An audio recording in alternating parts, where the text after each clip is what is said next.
Olá. O mundo moderno nos trouxe a necessidade do consumo.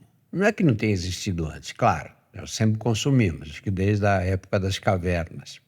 Mas na fase atual em que nós nos encontramos, nós vivemos uma civilização que nos obriga a consumir. Agora, para consumir, nós temos que trabalhar, temos que ter os recursos. E esses recursos criam a necessidade de nós competirmos no mercado de trabalho. Competir significa o quê? Chegar antes dos outros. E este é um ponto fundamental. Todos nós vivemos numa competição desenfreada no mundo moderno. Isso é uma experiência nova na história da humanidade. Nós passamos a maior parte dos nossos dias hoje no trabalho. E a tecnologia não veio para nos poupar desse trabalho. Ao contrário, ela veio para nos estimular a trabalhar mais, a nos dar condições de produzir mais. Nenhum de nós hoje conseguiria viver sem o celular na mão. Então, esse conjunto de atividades e os problemas que nós temos hoje, da necessidade do convívio familiar e da resolução dos problemas que se apresentam, acabam, às vezes, criando uma sobrecarga que é insuportável. Uma sobrecarga que faz com que a gente viva uma tensão permanente. Nós temos uma definição recente do que se chama síndrome do burnout, que é uma entidade, assim, eu acho que sempre um pouco abstrata, um pouco mal definida, e em que você ali coloca um saco de coisas que estão relacionadas com a ansiedade, com a depressão, com o desencontro familiar, com o desencontro no trabalho, com a competitividade. E é esse o tema que nós vamos discutir nesta conversa de hoje. Nós trouxemos para isto o Dr. André Fusco. Dr. André é médico psicanalista, faz um trabalho nessa área de burnout em diversas empresas e tem uma experiência grande com esse tipo de problema que nós enfrentamos.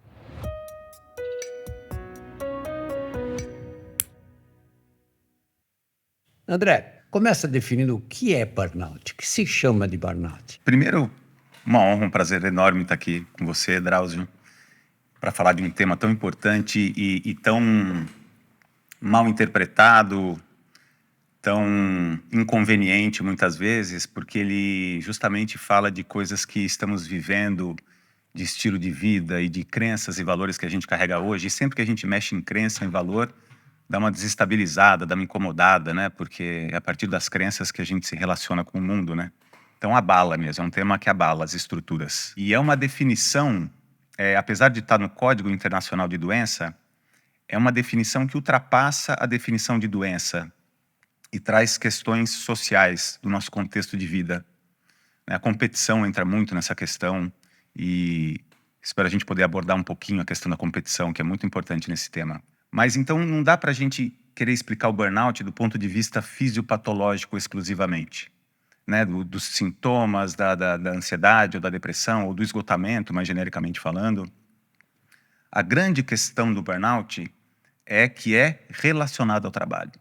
É que a vivência no trabalho, a experiência no trabalho faz com que a pessoa tenha ou agrave alguma doença mental. Seria essa a definição mais adequada e abrangente do burnout. Mas do ponto de vista histórico, eu gosto muito de fazer um paralelo com Lerdort, lesão por esforço repetitivo e doença osteomuscular relacionada ao trabalho.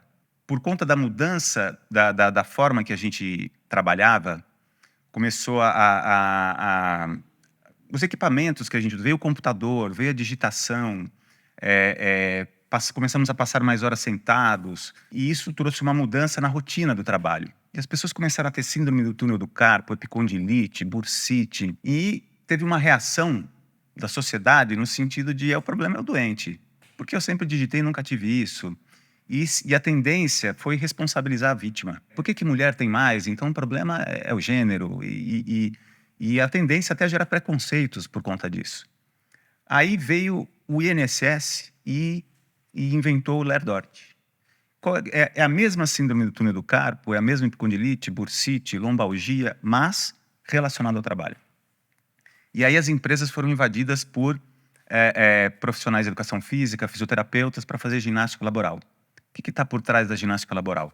Você hipertrofiar a musculatura para aguentar a digitação, aguentar a carga. E se demorou muito, e isso gerou um passivo trabalhista muito grande para as empresas, inclusive, até a ergonomia osteomuscular entrar nessa discussão, e a gente começar a ver, nossa, tem um ângulo do cotovelo, tem um ângulo do pescoço determinado pela altura do monitor, não pode passar de 8.000 toques por hora. E teve uma resistência. Como assim? Vai ter que trocar a cadeira de todo mundo? Como assim? Agora eu tenho que fornecer apoio de punho para todo mundo? Que novidade é essa? Mas teve a resistência, a coisa foi evoluindo e hoje em dia não se discute mais. Você compra uma cadeira, ela já vem com a maciez adequada, com apoio para lombar, com nível ajustável e foi consagrada a ergonomia osteomuscular. Então, Ler Dort serviu para mobilizar a sociedade no sentido de deixar de focar no doente e começar a focar no trabalho. Eu acho que o burnout, a gente está repetindo a história. A gente teve, por muitos fatores que a gente vai começar a abordar aqui daqui a pouco, mas enfim, uma pandemia de adoecimento mental. E isso é a nova geração, isso é desadaptação das pessoas, isso é mimimi, isso é malandragem do brasileiro. Vejo muito o caminho por aí, né, na responsabilização, às vezes até a criminalização da vítima. E aí agora veio a Organização Mundial da Saúde e falou, peraí, burnout, o que é burnout? É a mesma ansiedade, depressão, transtornos do humor, esgotamento, um cansaço excessivo relacionado ao trabalho. Então, acho que a grande questão do burnout, apesar de ser um código internacional de doença, é que ele ultrapassa a definição de doença. São, na verdade, um conjunto de doenças mentais que são provocadas ou agravadas pelo trabalho. E estamos na fase da ginástica laboral. A gente ainda não abraçou a ergonomia cognitiva ou a ergonomia mental, ou seja lá qual for o nome que vai ser dado a isso, e a gente está fazendo ginástica laboral mental. A gente está estimulando as pessoas a, de alguma forma, metaforicamente falando, hipertrofiar o aparelho psíquico para aguentar a sobrecarga. E uma sobrecarga que vai além do quantitativo, uma sobrecarga qualitativa também, que é uma questão muito importante. Então a gente faz meditação, yoga, boa alimentação, higiene do sono, atividade física, que são coisas essenciais, fundamentais, mas que, nesse contexto, ajudam as pessoas a dar conta. E aí vem a Organização Mundial da Saúde e fala, vamos parar de falar do doente e vamos colocar o trabalho nessa frase. Tem um outro sujeito essa frase, que é a vivência que o ser humano tem no trabalho, que é um aspecto fundamental da nossa vida.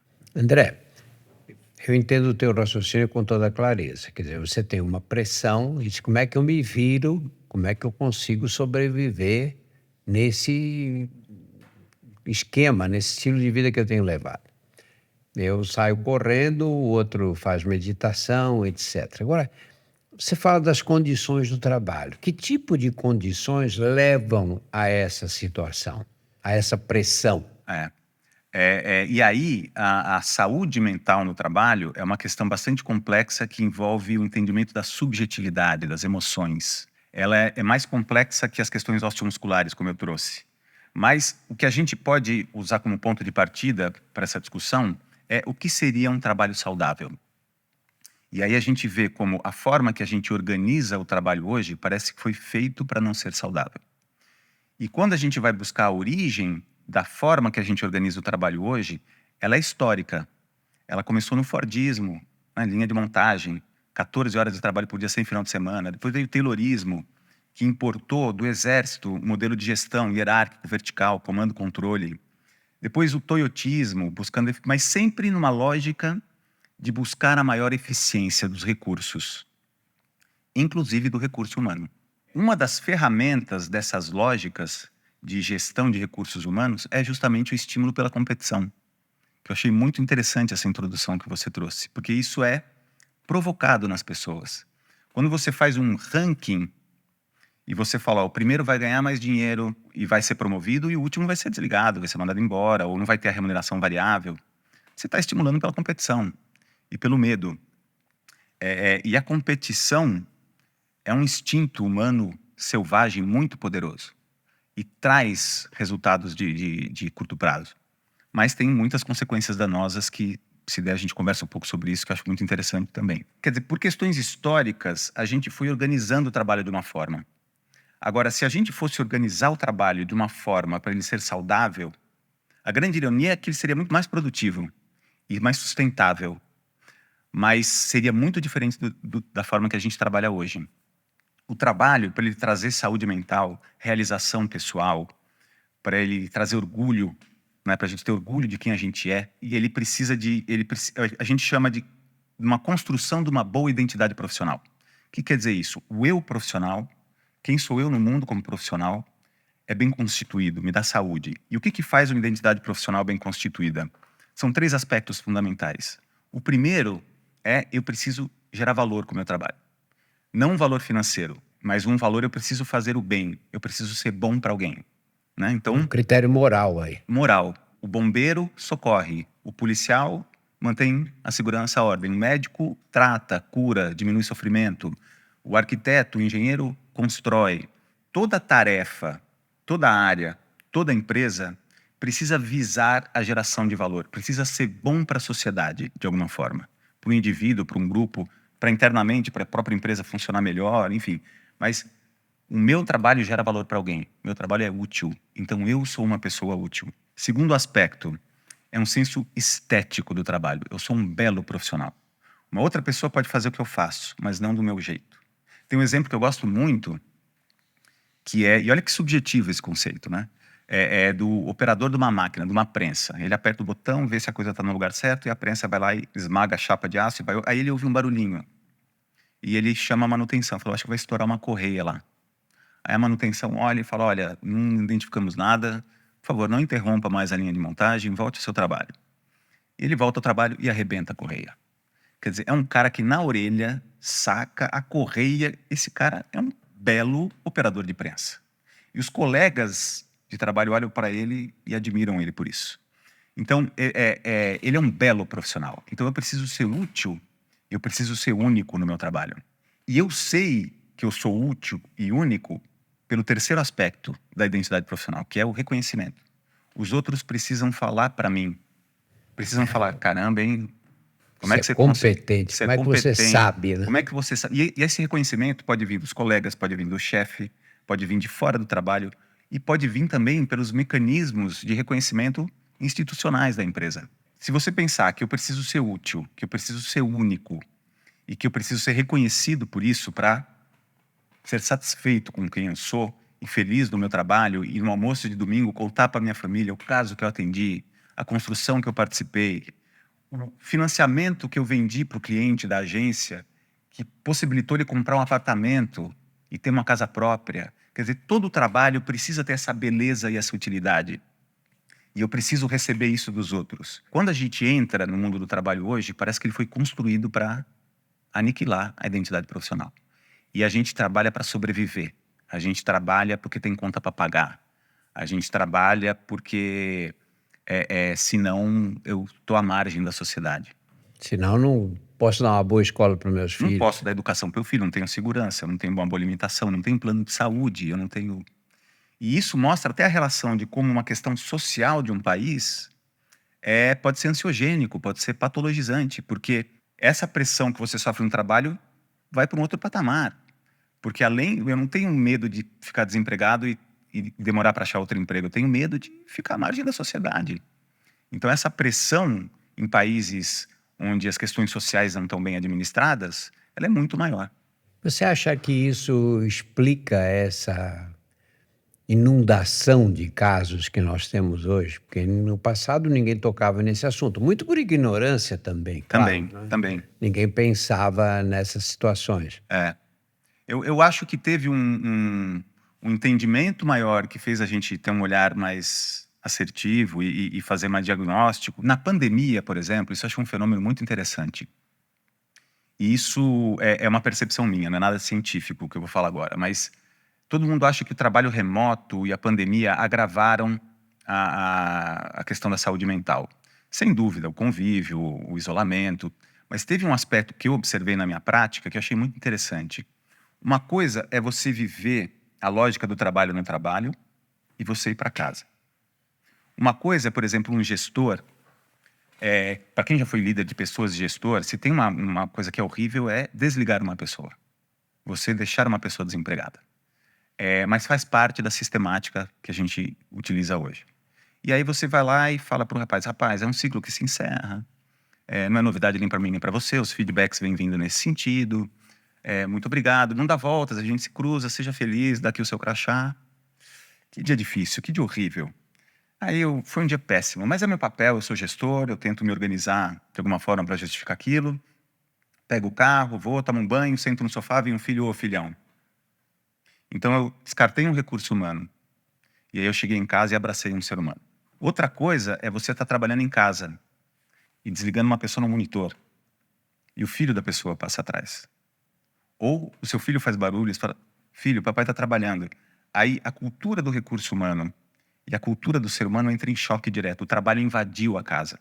E essas contradições ficaram insuportáveis. E isso trouxe muita contradição, muito constrangimento, e muita gente não deu conta. E aí essa questão do trabalho veio à tona, o que eu acho muito positivo. Mas eu acho que é para além do... Não é só que a gente está trabalhando em casa. Eu acho que o trabalho está entrando nas casas e esse contraste não está sendo suportável. E eu acho isso positivo, porque a gente pode aproveitar essa provocação da Organização Mundial da Saúde e discutir o trabalho. Porque, inclusive, isso eu observo muito na minha prática, quando a gente faz adaptações na organização do trabalho no sentido da constituição de uma boa identidade profissional, o efeito é muito positivo, inclusive financeiro. Quer dizer, é uma questão histórica mesmo, são crenças e valores que a gente está apegado, que a gente precisa começar a discutir, e um deles é a competição. André, tradicionalmente as pessoas atribuem a determinadas profissões um aumento do número de casos de burnout. Os médicos são exemplos típicos, mas não só eles, os policiais, bombeiros, sei lá. Você acha que existe realmente isso? Algumas profissões predispõem, ou o que predispõe é a própria natureza do trabalho que é feito? Eu acho que existem alguns trabalhos cuja natureza tendem a trazer mais sofrimento. Mas eu acho que isso não pode servir como uma justificativa para a gente evoluir essas profissões e a gente tentar mitigar todos os riscos e todas as causas de adoecimento. Isso mostra, inclusive, a relação com o trabalho. Quer dizer, por que policial e bombeiro adoece mais? Por que enfermeira adoece mais que médico? A gente pode falar, bom, então já que enfermeira é submetida a mais estresse, a mais situações ansiogênicas e que geram adoecimento, então para ser uma boa enfermeira você precisa ter mais resiliência. Aí eu Tem acho que ser mais firme, mais forte. firme. Eu acho que não. Eu acho que a gente precisa entender por que enfermeira precisa ser tão resiliente. E ao invés de estimular a resiliência das enfermeiras, acolher as demandas das enfermeiras e reorganizar o trabalho no sentido de delas não terem que sofrer tanto, né? E um dos grandes impeditivos para isso, que é quase irônico, é que quando a gente é submetido a um sofrimento e a gente é impotente diante dele, a gente tende a criar mecanismos de defesa para dar conta, e esses mecanismos de defesa geram crenças e valores. Para dar um exemplo bem da nossa praia aqui, um médico plantonista se vangloriando de ter ficado, fiquei 48 horas, emendei 2 plantões, fiquei 48 horas sem dormir. Olha que grande médico, né? Por que se privar do sono faz dele um grande médico? Porque se não é só privação do sono. Como para ser médico, eu vou ter que dar plantão e eu vou ter que me privar do sono, então eu vou chamar isso de bom. É uma qualidade desejável no médico trabalhar se privando do sono. E se eu chegar para esse plantonista e falar, não é melhor você dormir? Não é melhor para você, para a sua saúde e para o atendimento que você vai dar para os seus pacientes? Você está com mais saúde, você está descansado. E se a gente parar para pensar, muitas especialidades médicas não dão plantão. Eu, pessoalmente, não dou plantão. Mas, fora essas de CTIs e pronto-socorros, quer dizer, não é mais tão necessário você se privar do sono para ser médico. Mas até hoje, nas faculdades, a gente passa por estágios de privação do sono.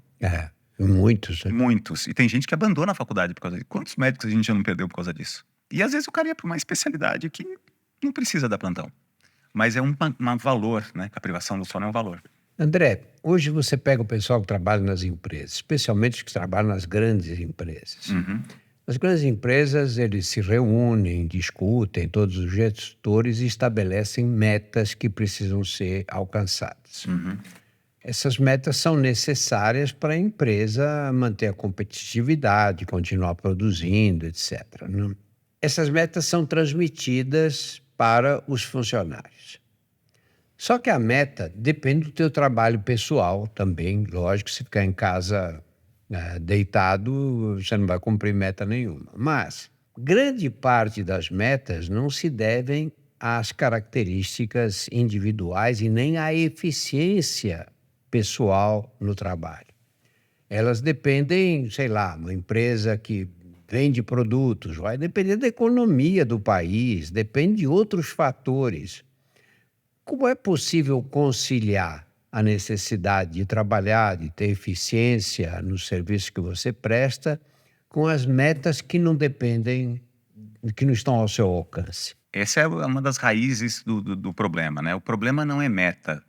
O problema é uma questão da qualidade da meta. Retomando a identidade profissional, vou dar um exemplo bem prático, porque a gente não precisa cuidar da saúde mental e prevenir e evitar o burnout sem prejudicar o resultado das empresas. É ao contrário. Quando a gente faz isso, a gente potencializa o resultado das empresas. Vamos pegar um lojista que tem loja, ele tem os vendedores, ele dá uma meta para os vendedores.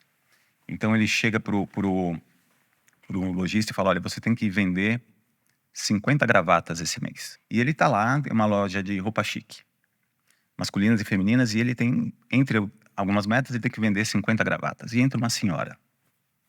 Ah, vou no casamento da minha sobrinha, tem esse vestido, tem aquele, tá. A senhora não quer uma gravata? Aí ela fala, não, mas eu não uso gravata, meu filho. Não, mas e o seu marido? Não, mas eu sou viúva, né? Não tenho. Não é casamento de sobrinha, às vezes não tem ninguém. Tá bom, eu compro uma gravata. Ele consegue bater a meta.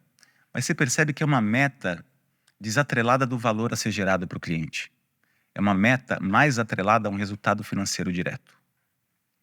Outra coisa é entre uma senhora e a meta dele é de satisfação do cliente e de resolutividade do cliente. E tem formas de medir isso, NPS. Hoje em dia tem umas formas muito interessantes de você medir a geração de valor para o cliente.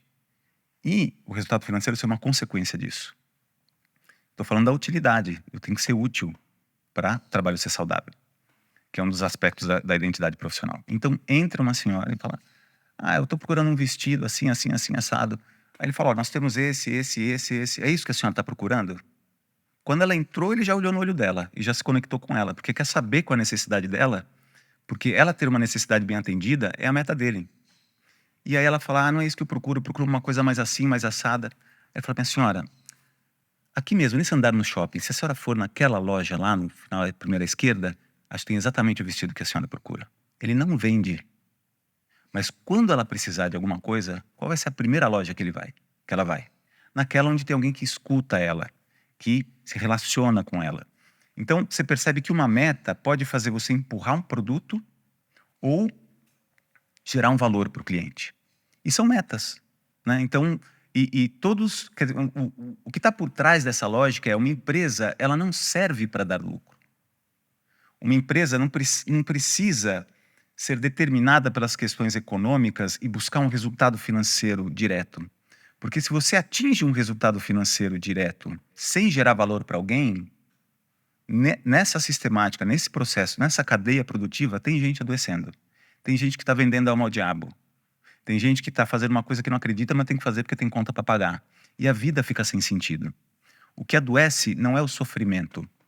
Segundo tudo que eu estou falando que está por trás é a psicodinâmica do trabalho, que é um ramo da psicanálise que estuda o trabalho muito desenvolvido pelo Christophe Dejour, que é um francês casado com uma psicanalista brasileira, vivo até hoje, um cara excepcional, um pós-freudiano que mergulhou no trabalho. Então, o que eu estou falando por trás dessa geração de valor e é muito da teoria dele. E ele diz isso, o que adoece não é o sofrimento.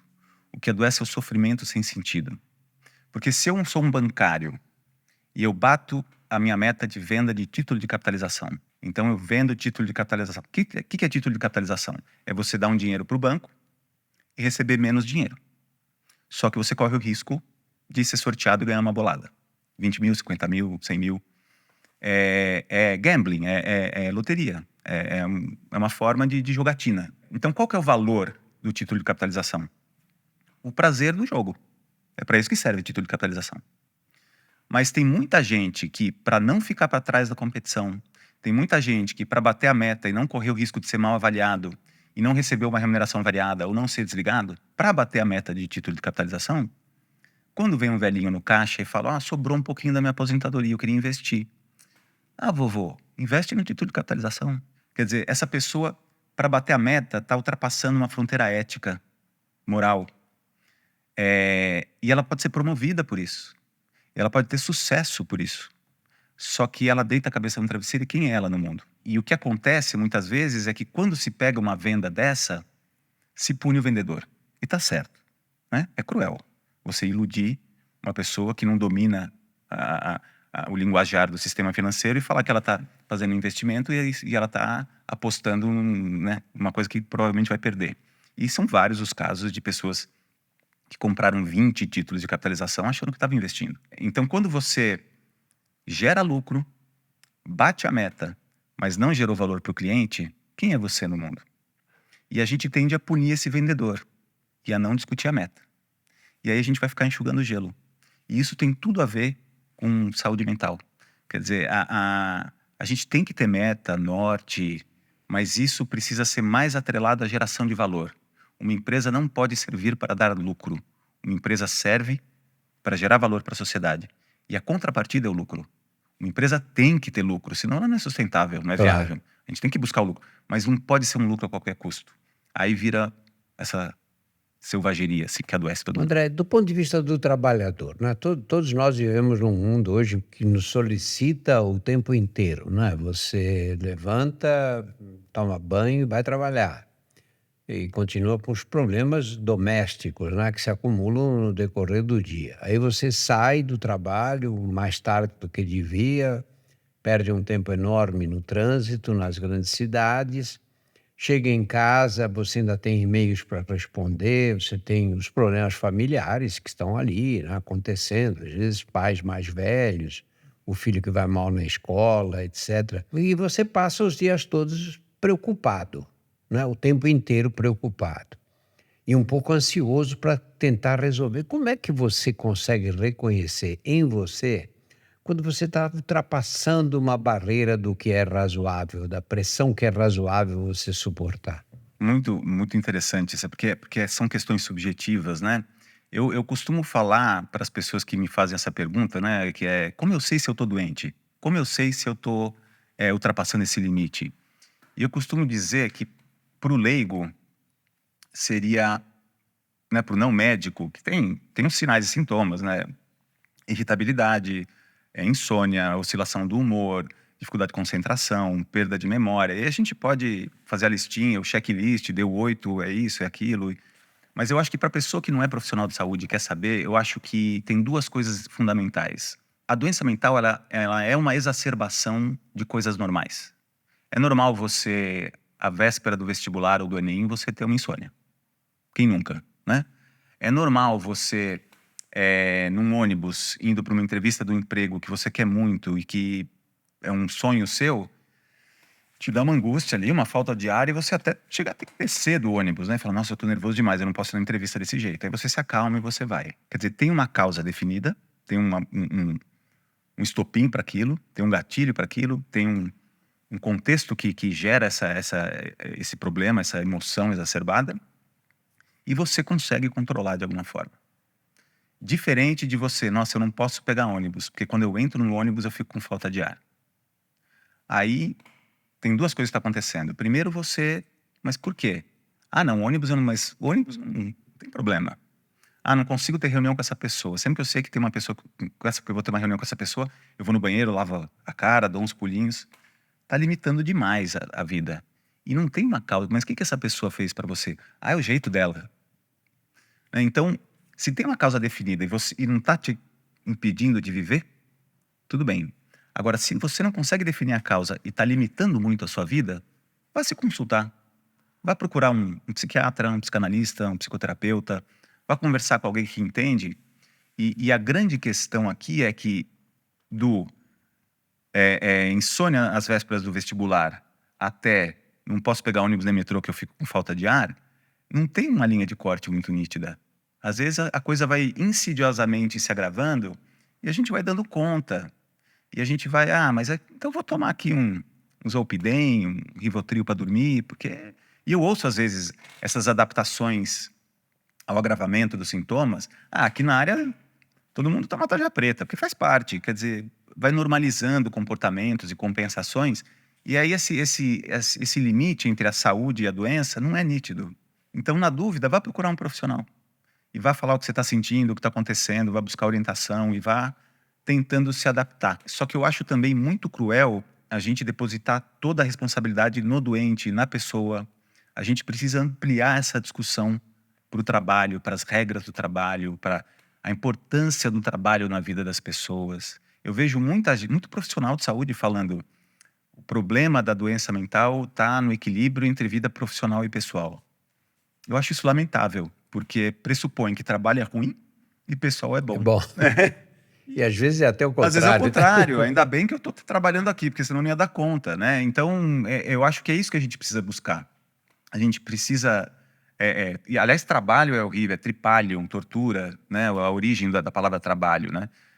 Eu gosto muito mais do servir, do serviço, porque é isso, é gerar valor para alguém, é fazer bem feito alguma coisa, é ser reconhecido por isso, é fazer parte da sociedade, dando esta minha contribuição, é merecer usufruir dessa sociedade fazendo a minha parte. E isso é muito positivo, isso é colaborativo, isso traz bons relacionamentos. E quando o trabalho chega nesse lugar, para muito além da economia, eu sempre dou um exemplo muito radical, né? Pergunta para o Médico Sem Fronteiras se ele ganha bem. O Médico Sem Fronteiras ganha 1.000 euros por mês e às vezes paga a própria passagem para um país em guerra. Aí você fala, esse cara é um estúpido, né? Não é que é tanto valor salvar a vida, né? É tão heróico, é tão reconhecido pelas pessoas que a remuneração fica em segundo plano, né? Remuneração é necessária, mas não é pelo dinheiro que a gente trabalha. O dinheiro, ele se encaixa em uma das formas da gente ser reconhecido. Você fez um bom trabalho, está aqui o seu pagamento. Que com esse pagamento você vai usufruir de algumas coisas. Então é uma forma de reconhecer, mas não é o objetivo em si. André, você vê da forma em que as coisas estão organizadas no mundo atual, você vê uma possibilidade da gente sair da gente poder lidar com essa pressão cada vez mais intensa, cada vez mais competitiva? Olha, a competição é um tema bastante polêmico e eu vejo assim, o primeiro animal que a gente domestica é nós mesmos, né? Você pega um playground de criança e puxa o cabelo.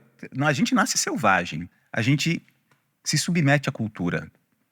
A gente vai se civilizando. E você vai limitando esses instintos selvagens para a civilização ser viável. Então você vai se civilizando.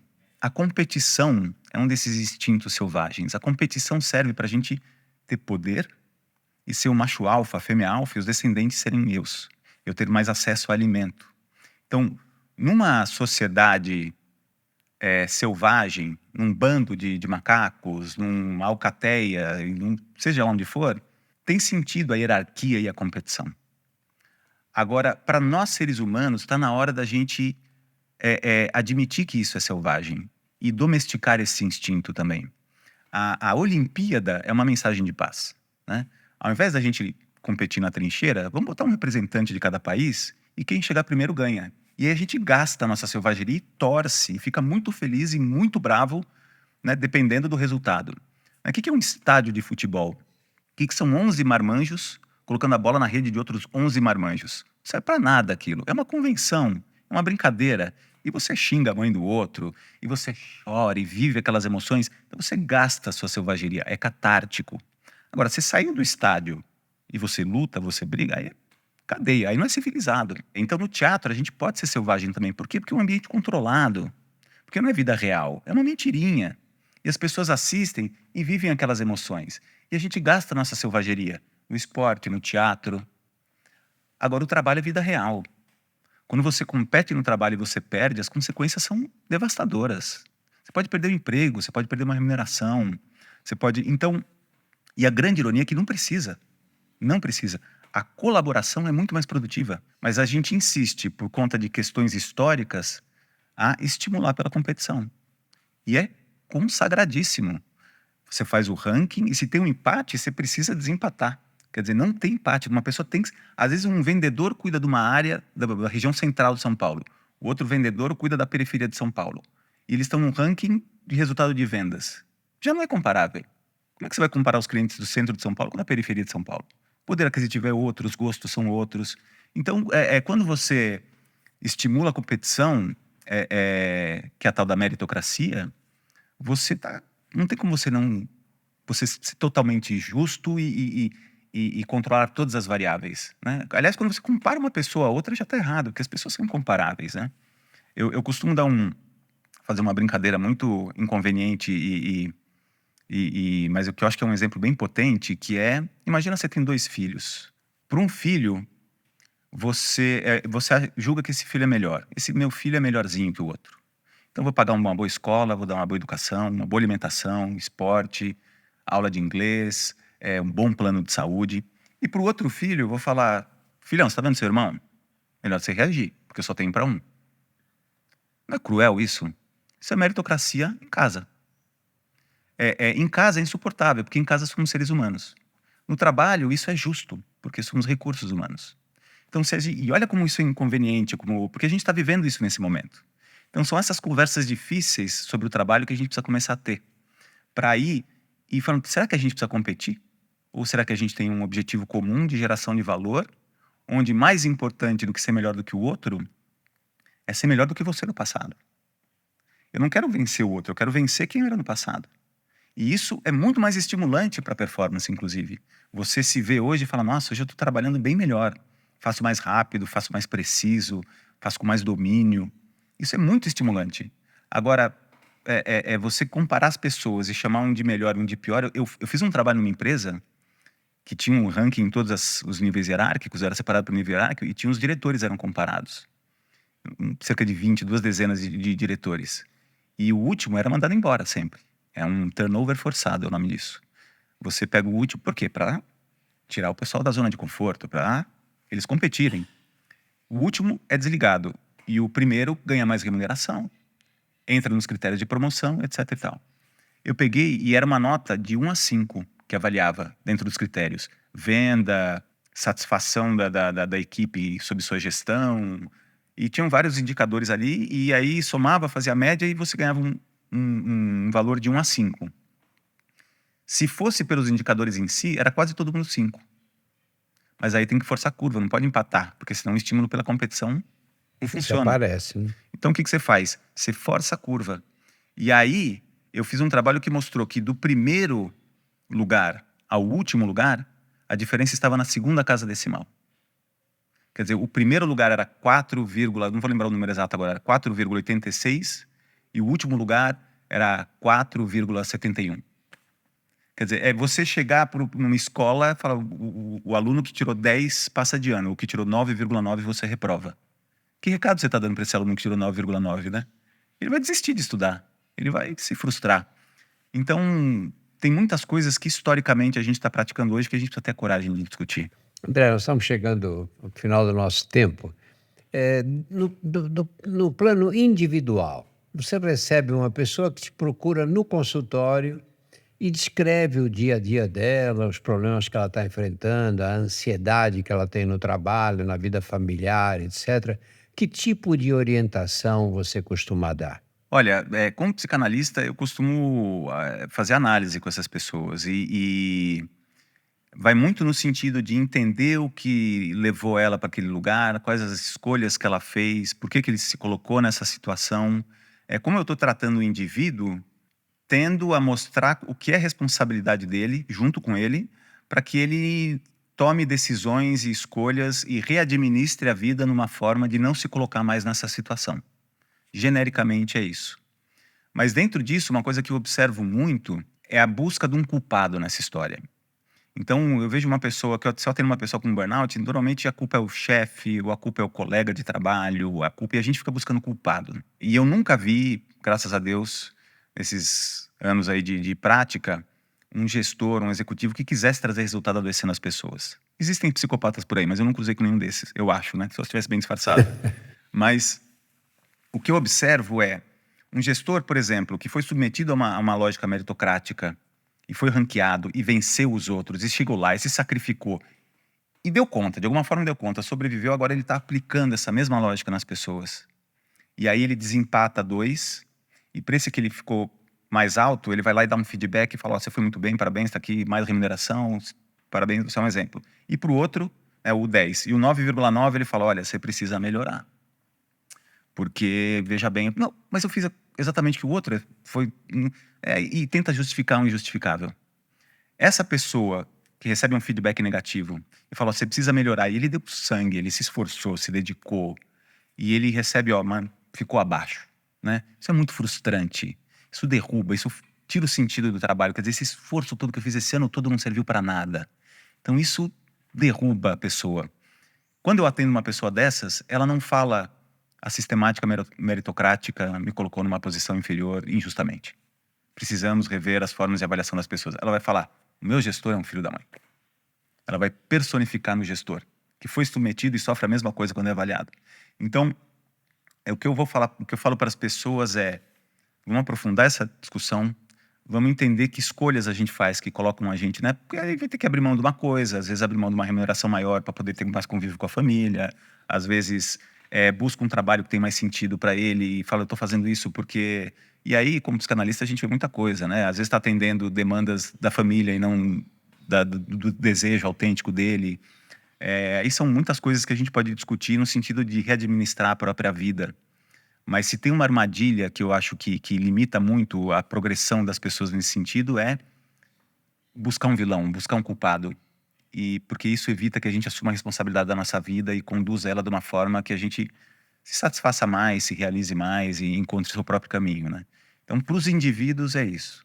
Agora, para a questão do burnout, eu acho que a gente precisa discutir menos os indivíduos e mais a forma que a gente organiza o trabalho, a forma que a gente está se estimulando, se relacionando, se organizando, porque parece que a gente inventou uma coisa feita para o adoecimento mental. André, muitíssimo obrigado, viu? Eu que agradeço, um prazer muito Gostei grande. muito dessa discussão. Também. Nós tivemos essa conversa sobre o burnout com o Dr. André, que é uma pessoa com grande experiência nessa área. Veja também os nossos podcasts, o Saúde Sem Tabu, o Outras Histórias e o Porquê Dói. Todos estão disponíveis nos principais agregadores e no YouTube. Muitíssimo obrigado pela atenção.